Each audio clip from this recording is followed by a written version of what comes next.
Astagfirullahaladzim, la haula wala quwata illa billah. Baru pembukaan. Padahal di sana tuh ada kamar mandi tuh. Di sana tuh yang sering terdengar suara-suara cewek tuh di situ tuh.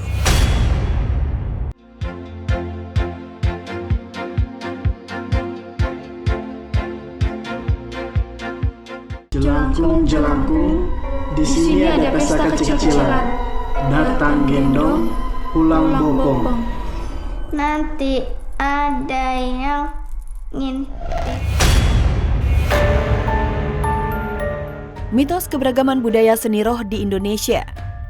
Berikut ini adalah informasi tentang ragam budaya seni roh di Indonesia.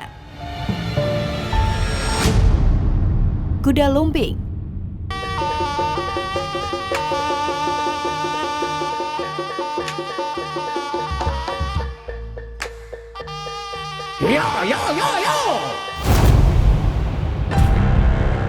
Salah satu produk budaya seni asli Indonesia adalah kuda lumping. Kuda lumping adalah merupakan suatu tarian yang menggunakan instrumen kuda-kudaan dari anyaman bambu atau lainnya. Yang menjadi ciri paling menonjol juga menggunakan rambut kuda tiruan. Selain merepresentasikan keyakinan adanya keberadaan dunia mistis magis, tarian kuda lumping adalah juga gambaran watak dan karakter manusia. Pada awal penari akan menari dengan anggun yang menggambarkan sifat baik manusia.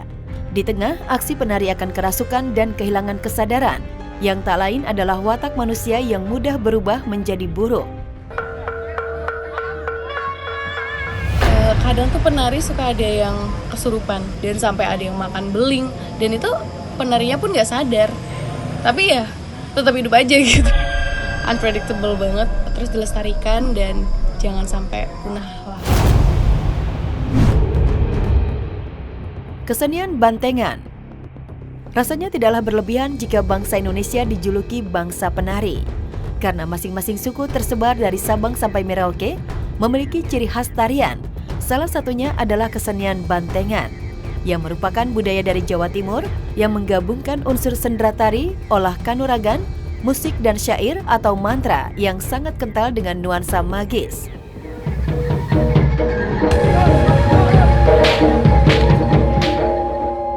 Kesenian bantengan dilakukan oleh dua orang yang akan membentuk formasi banteng. Seorang pemain akan mengenakan topeng penutup kepala banteng yang terbuat dari kain hitam, dan topeng yang berbentuk kepala banteng terbuat dari kayu serta tanduk asli banteng.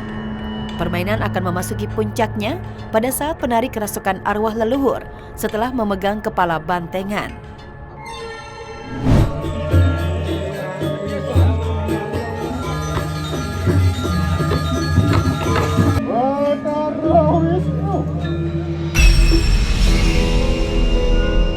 Seni tari calon arang. Di tanah Seribu Pura ini terdapat tari tradisional yakni tari calon arang yang mengandung unsur mistis. Muncul sejak tahun 1825, berlatar cerita seorang janda bernama Calon Arang yang merupakan penguasa ilmu hitam paling kuat pada masa kerajaan Airlangga. Pertunjukan ini sangat diminati masyarakat Bali karena menyuguhkan atraksi unsur mistis magis yang kuat.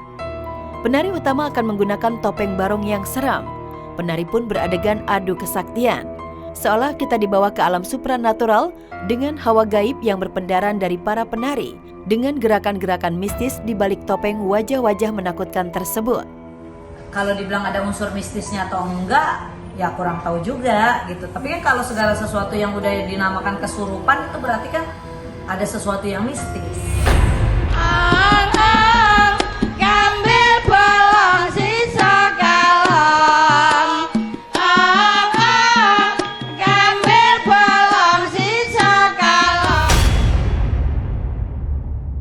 Tarian Nini Towo atau Nini Towong. Nini Towo atau Nini Towong merupakan seni tradisional berupa sebuah permainan. Permainan ini menggunakan boneka yang dandan menyerupai manusia sebagai medianya. Awalnya permainan ini adalah sebagai hiburan dalam acara syukuran warga selepas musim panen.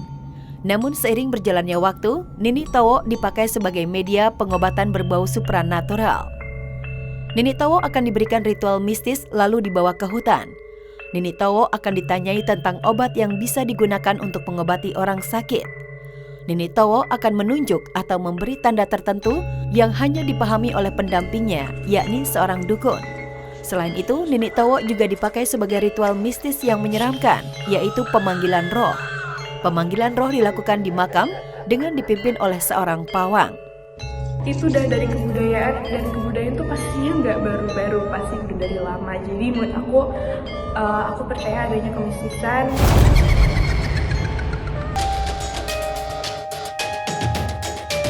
Horornya bekas bioskop Niagara Ciputat. Yang penampakan juga saya pernah lihat. Apa tuh Pak? Ya bocah kecil itu. Kecil, nenek-nenek.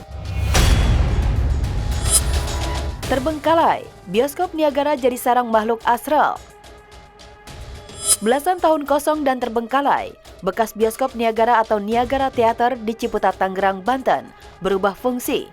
Dari tempat masyarakat mencari hiburan dengan menonton film, menjadi tempat berkumpulnya makhluk astral. Buat semua teman-teman, jangan lupa bantu doa dan selalu Allahu Akbar, ada yang terbang. Ada yang terbang jelas. Astagfirullahaladzim, la haula wala quwata illa billah. Baru pembukaan. Padahal di sana tuh ada kamar mandi tuh. Di sana tuh yang sering terdengar suara-suara cewek tuh di situ tuh. Sejak bioskop Niagara tidak beroperasi, kondisi di bagian dalamnya kumuh dan banyak kerusakan. Ditambah lagi, adanya peristiwa seorang wanita pekerja seks komersial ditemukan tewas di salah satu ruangan. Hal itu membuat gedung bekas bioskop Niagara jadi angker.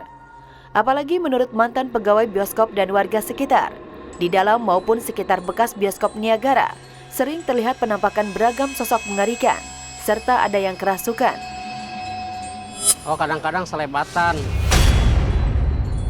Tetangga kita pernah juga gara-gara nendang bola, ternyata bocah kecil yang ditendang. Sampai dibawa pulang kampung dia ngobatinnya. Iya pasti ya, nggak ada yang mati meninggal di situ aja, itu udah horor karena kosong tempatnya. Tapi apalagi kalau ada yang meninggal di toilet terus bioskopnya kosong, aku percaya pasti horor banget di situ. Keangkeran bioskop Niagara sudah ada sejak banyak dikunjungi penonton. Bioskop Niagara dibangun pada tahun 1983 di atas lahan yang awalnya merupakan empang dan sebuah kuburan tua. Meski cerita mistis sering terdengar, namun saat itu bioskop yang terletak di Jalan Arya Putra, tepat di samping Pasar Ciputat itu, banyak dikunjungi masyarakat yang ingin menonton film. Seiring banyaknya piranti DVD yang beredar di masyarakat, bioskop Niagara jadi sepi penonton. Lalu sang pemilik menutupnya pada tahun 2007. Tidak beroperasi lagi, gedung bekas bioskop Niagara jadi terbengkalai, hingga makin memperlihatkan keangkerannya. Dulu kata orang-orang sini kan dulu kan empang, terus diurug. Dulu di belakang itu ada makam tua.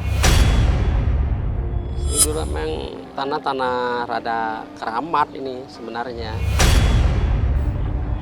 Diyakini masyarakat horor, yang nonton pulangnya ada yang kesambet, yang bawa anak kecil, ada yang sawan. Ya nggak di bioskop, di mana aja kalau kosong ya pasti ada penunggunya ya. Makhluk halus itu kan selalu cari tempat yang kosong, ditempatin sama roh makhluk-makhluk halus. Seperti itu, aku percaya sih seperti itu. Meski ada pembongkaran, bekas bioskop Niagara masih menyimpan cerita mistis. Kini, setelah 15 tahun dikosongkan dan terbengkalai, bekas gedung bioskop Niagara Ciputat itu terlihat mulai ada pembenahan. Saat kami menyambanginya, belum lama ini, di dalam gedung terlihat dinding antar ruang telah dibongkar. Belum diketahui pasti akan digunakan untuk apa bekas gedung bioskop Niagara itu. Yang pasti, cerita keangkeran bekas gedung bioskop ternama di Ciputat, Tangerang Selatan itu masih terdengar di tengah masyarakat sekitar. Di sini yang sering digangguin saya. Penampakan cewek sama anak kecil di sini. Sini yang ada genderuwonya di sini. Genderuwonya di sini adanya. Bajukan sini. Semakin kita takut, mereka senyum gitu. Karena misinya menggelincirkan akidah, misinya kita lebih tersesat. Kalau kita yakini horor, jangan. Jadi nggak ada yang bisa ngasih manfaat mudorot kecuali Allah.